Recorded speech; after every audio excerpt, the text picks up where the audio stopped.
That's how it looks from the front. I'll show you how it looks from the back if I can.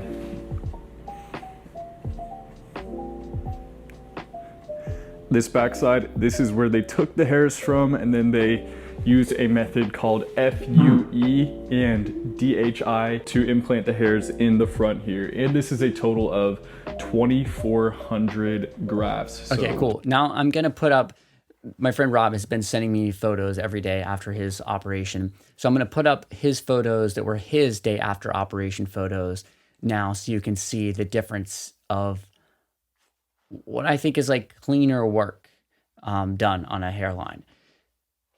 So yeah, I'll put up his photos as well. And I think I might even have some of my own. If I have some of my own photos from my last FUT procedure, I'll put those up as well so you can see what that looks like from like the day after kind of photos.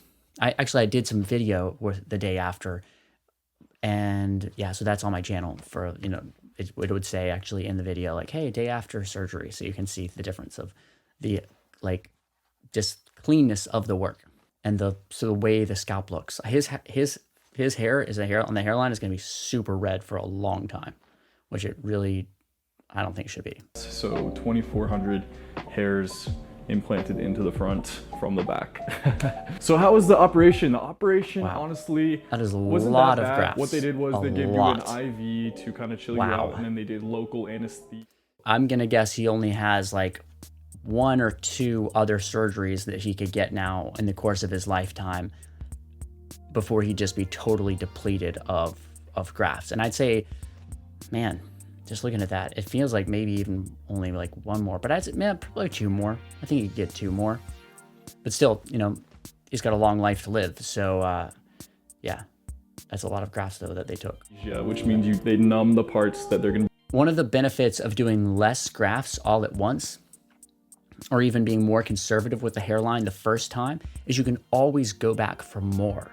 You can always add more. You can always bring your hairline lower, but you can't really ever bring it back.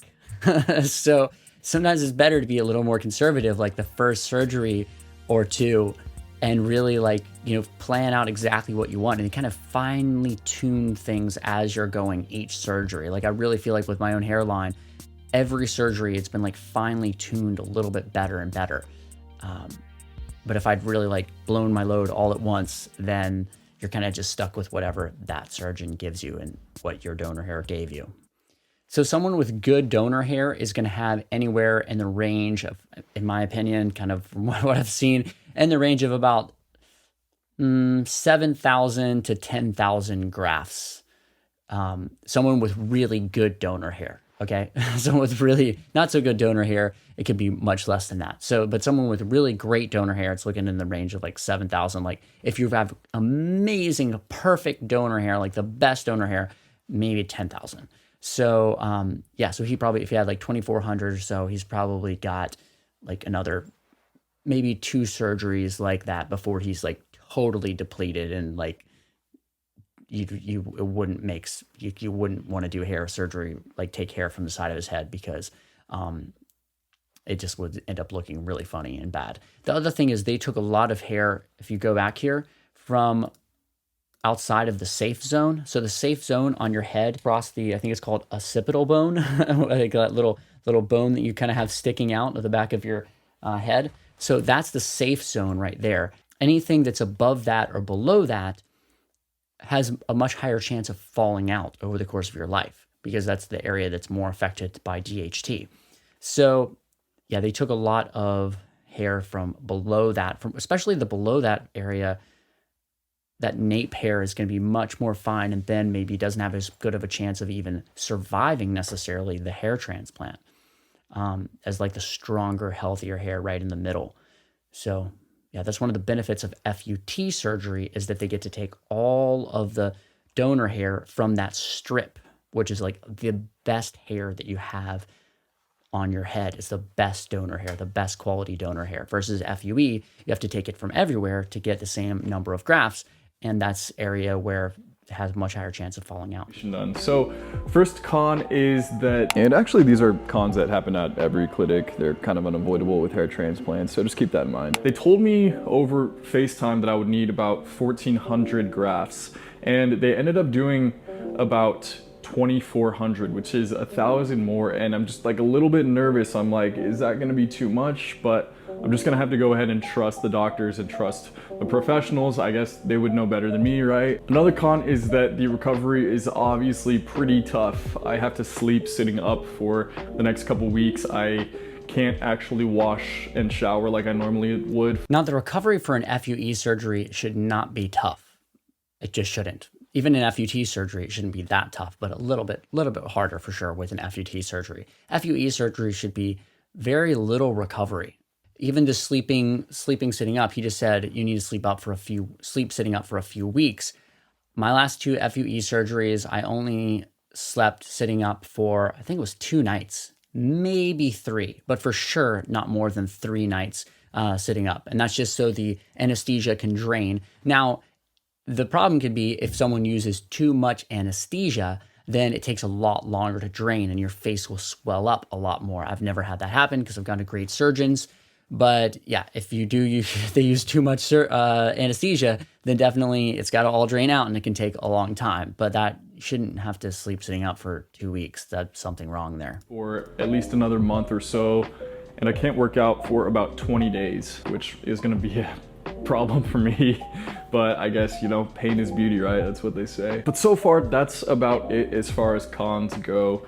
Some of the pros that using this clinic, it was like all inclusive. Like you didn't have to think about anything. They set up all of your drivers, your hotel, they have food for you. Everything is, they just hold your hand through everything. So there's no guesswork and it was super easy. This is very typical of Turkish clinics. They really do everything for you and there is no guesswork. As far as the travel aspect goes and food and lodging and all that sort of thing. It sounds like, though, the guesswork came down to more of the actual surgery. So as you said, one of the cons is that they told him he was going to need, 1,000 to 1,400 grafts, and he got there and they did, what did he just say, like 2,400, I think is what they said, over 2,000 grafts. So that does sound like some guesswork, and that's for the most important part of it, which is for the actual surgery. And now I didn't research a whole lot how much the pricing compared with other clinics, but with kind of the minimal research I've done comparing, I can tell you that this was a much better deal doing it over here in Turkey just because the US dollar goes so much further over here. Yeah, he didn't do much price comparing because he got the surgery for free, I'm pretty sure. So why would you compare pricing when you got a surgery for free? We could get a huge feast of food for only like $13. So the procedure was definitely on the more affordable side. Now the type of transplant that they did was mostly FUE, which is where they manually make an incision and then take the hair and plant it, which is better for large surfaces that need to be covered. And then a little bit of it was DHI, which is direct hair implantation, I believe. And that's where they can do it all at once. They can, extract it very quickly and plant it. And I think they use that for the sides here. The top, I think, was the FUE. And this is the more modern way of doing it compared to, what your dad or grandpa might have done, which is the FUT, which is where they take that long strip that they cut out of the back of your head and then implant the hairs from there, which, usually doesn't work a lot of the time. So it wasn't that one. Okay, that's definitely not true. FUT is not your grandpa's way of getting a hair transplant, and there are many benefits of FUT. If you need to check them out, I've made lots of videos on them. I saw Dr. Gary Linkov has a great channel on YouTube. My friend Rolanda's, just look up FUE versus FUT. And there's many, many benefits of FUT. Actually, if you want to maximize your donor hair over the course of your life, then you would need to, basically from your head, then over the course of your life, you would almost certainly need to actually get both procedures done, because FUT maximizes the best hair that you can get from the center core of your donor hair, and FUE gives you the ability to go outside of that center core. So really, for the most hair that, donor hair, you would need to get both FUT and FUE surgeries over the course of your life. And there's some debate on whether it's best to get FUE first or FUT first. I personally think FUT first is generally the way to go for people that are probably going to need, a lot of hair moved over the course of their life. In his case, I don't know, because, he's not really balding that much anyway. So as long as his hair loss is stabilized, it might not really be necessary for him to get a FUT surgery first. But yeah, definitely some benefits. And some people, it's much better that they get FUT first. But yeah, guys, this is how it's looking. It's probably gonna be a couple weeks until I'm gonna be, back to FUT definitely works. Making videos again. Luckily though, I have a lot of videos to work on and edit and put out in the next couple weeks. This is definitely feels very strange. It feels very tight and a bit painful. But it really shouldn't be super tight and painful. I think maybe that they used just too much anesthesia, or they went too deep with the actual punch or the incisions. So some incisions, something was too deep, because it really shouldn't be that painful the day after. Like, I never even took a pain pill and there was no pain at all after surgeries. And that's the case for many people that go to good surgeons. But, I think looking ahead in the future, a year from now, maybe 6 months from now, I think it will all be worth it. So I guess maybe I'll do like a 4-month update and a 1-year update, and you can see how the progress comes along. But yeah, thank you guys for coming along in this journey. Be sure to subscribe so you don't miss the next video. And until next time, goodbye from Turkey. All right. Well, thank you so much, Brett, for sharing your experience with us. I definitely wish you the best of luck. I mean, you got a lot of hair put in your hairline. So assuming that all grows, which hopefully it should, then you're going to have a way better hairline, a much lower hairline. My biggest worry for you really is just how that's going to, I do think it'll still look better than probably what you had, but the temples, because that wasn't worked on at all, I definitely think it could probably frame your face a little bit better, is my guess, if some good temple work had been done at the same time. Most top surgeons, they will also do temple work at the same time as the hairline, to kind of just shape everything well. And temple work, just so you know, is actually much more difficult. It's the most difficult part of doing a hairline, is actually doing the temples and the angling of all that and all, just to make it look very natural. It's the most difficult. So I don't know if that's the reason they stayed away from the temples or not, but everyone tells me the temples are the most difficult part to do really well.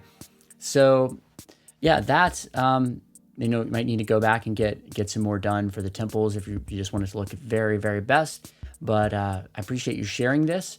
My only other, I guess, concern or thought is just that I think that this is one of the dangers. I don't think Brett didn't mean to do this, I'm sure. I mean, he's never had a hair transplant before, but one of the dangers of documenting even medical procedures like this, I think, is that if you've never had one before, you don't really know what to look for. So you're not going to have anything to compare against. So everything is going to be like good, or just the way that it should be done. And it's kind of hard, because other people that will watch this video will think that all the things that you said are just the way that it is. And that's, if they haven't been educated and haven't had the experience or haven't watched other videos, then they're going to assume that that's just, that I'm supposed to have this pain after the hair transplant, which it sounds like you had a little bit more than, definitely more than I've ever experienced, and more than many of my friends have experienced who have gone to top doctors. Also, things like the comment about FUT not being as good and not working. If someone took that at face value and believed it, then that actually could lead to them not getting as good a result themselves, because some people are much better candidates for an FUT surgery than an FUE surgery. So just a few things to sort of keep in mind, but I'm sure he meant absolutely no harm. He was just trying to document his experience and share, his experience with us. So thank you again, Brett, for doing that. And I hope this video is helpful for you guys.